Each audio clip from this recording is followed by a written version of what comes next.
Assalamualaikum warahmatullahi wabarakatuh. Bertemu lagi dengan saya Ratna Sari Susanti, Widya Iswara BPSDM Pemprov DKI Jakarta. Salam sejahtera buat Bapak Ibu sekalian, para pengelola barang milik daerah, sahabat BPSDM, dan Bapak Ibu sekalian pecinta akuntansi sektor publik. Kali ini pada bagian ketiga daripada video akuntansi aset tetap, saya akan memberikan salah satu contoh. Apakah pengadaan suatu barang ini bisa kita kategorikan sebagai pengadaan aset tetap atau aset lainnya, atau aset apa? Misalnya persediaankah atau barang ekstra kontable kah? Sebagai berikut.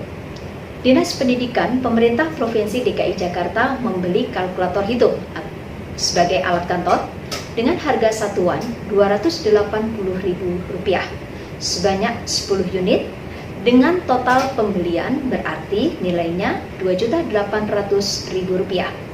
Pembelian kalkulator tersebut apakah dapat masuk kategori sebagai belanja modal atau penambah aset tetap atau sebagai belanja barang?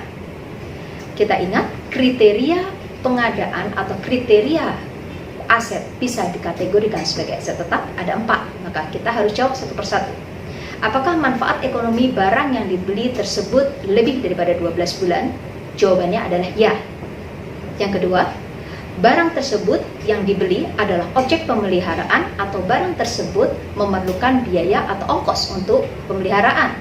Apabila jawabannya ya. Selanjutnya, pertanyaan yang ketiga.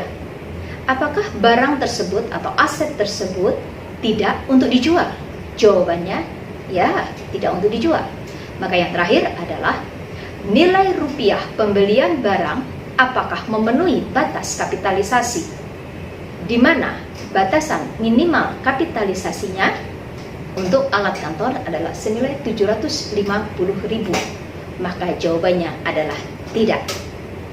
Kriteria aset tetap harus memenuhi 4 unsur, tapi karena ada satu unsur yang terlewati, maka barang tersebut tidak dapat dikategorikan sebagai belanja modal atau menambah nilai aset, melainkan cukup dicatat dalam daftar inventarisasi barang ekstra kontable, di mana belanja barangnya akan dicatat pada laporan realisasi anggaran dan beban barangnya akan dicatat di dalam laporan operasional.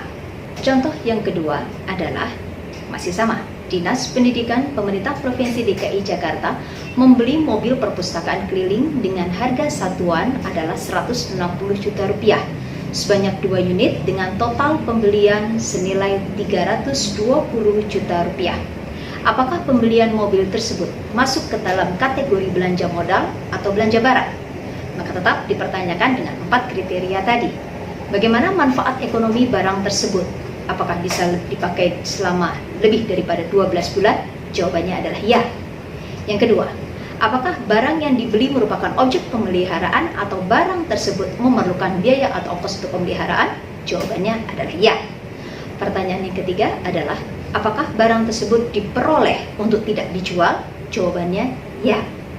Selanjutnya, pertanyaan yang terakhir, apakah nilai rupiah pembelian barang tersebut di atas batas minimal kapitalisasi, di mana untuk batas minimal kapitalisasi senilai Rp1.750.000? Maka tetap jawabannya adalah ya. Oleh karena itu, pengadaan barang tersebut bisa dikategorikan sebagai belanja modal dan menambah nilai aset. Demikianlah Bapak Ibu 2 contoh yang bisa saya berikan. Sampai bertemu pada video berikutnya tentang penyajian dan pengungkapan aset tetap di dalam catatan atas laporan keuangan. Terima kasih. Wabillahi taufiq wal hidayah. Wassalamualaikum warahmatullahi wabarakatuh.